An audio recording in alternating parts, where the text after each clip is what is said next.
Hello everybody, so today I want to talk about calculus, the topic that is about integration. So now I want to show you how to answer. We need to use about integration by substitution.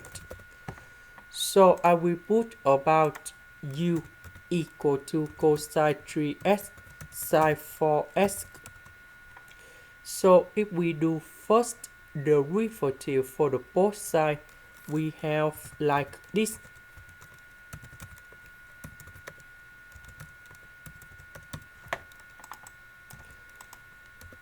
So this one we change for u. This one we change for du.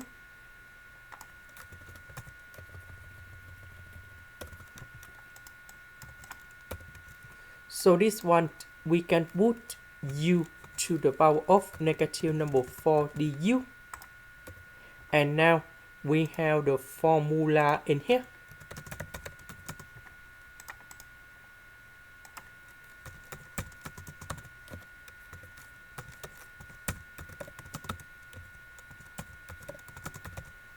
So we put negative number 4 going here.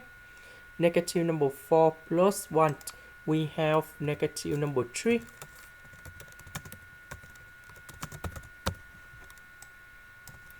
About u, that is about this one. This is the end. Thank you for watching.